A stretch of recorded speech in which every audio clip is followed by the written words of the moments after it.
I am an architect. I moved to Hong Kong about 10 years ago. So I have been living, working, and specifically teaching at Hong Kong University for over a decade. Whereas for me, I'm actually much more comfortable communicating through drawings and images.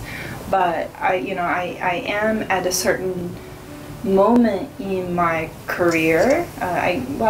Maybe career is not the right term. I don't mean a professional career, but I mean a trajectory of my own evolution of thinking and making, that I do realize that not everyone can read, can understand imagery and plans and drawings, but words actually is something that's much more, for the lack of a better word, much more democratic, right? That maybe not everyone can see in this really wonderful historic map, actually, of Shenzhen and Hong Kong.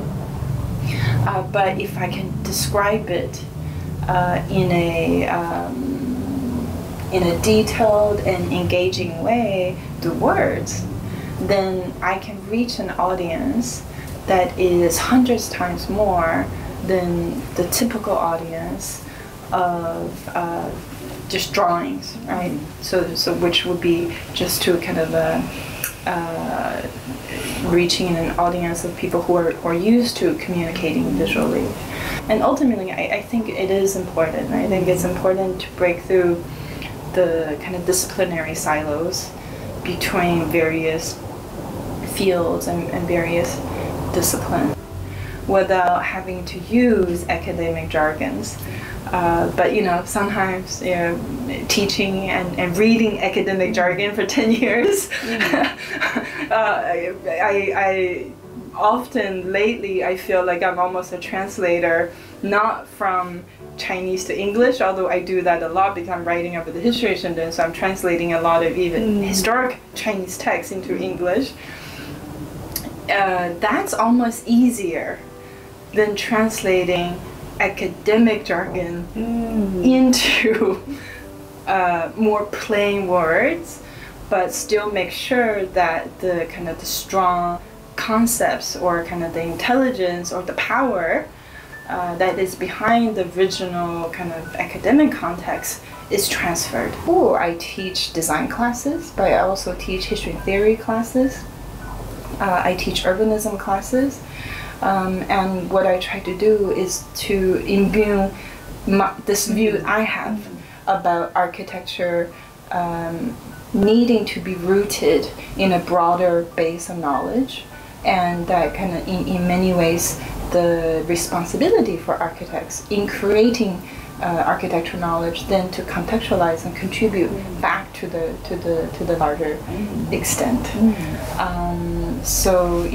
I think that's evidenced by the diversity of a lot of our students' projects in the school, especially in the final thesis. And since a few years ago, I've encouraged the graduating master's students' thesis to really work on a book publication that can put together this incredibly diverse types of projects and concerns and issues coming out of the thesis. There would be a synergy between the way this incredible amount of energy that the students draws from the city in working on their thesis projects and creating the final outcome. I find that is a very similar process from the way in which the books of MCCM is always created. It very much draws in a lot of culture that, whether it's visual culture or literary culture, urban culture, have you, a lot of times is cultures that is somewhat hidden from the general public discourse or the more kind of mainstream media, and that what is really a lot of what I find is the most beautiful and graceful aspects of Hong Kong as a city, as a society, as people, as a set of ideals.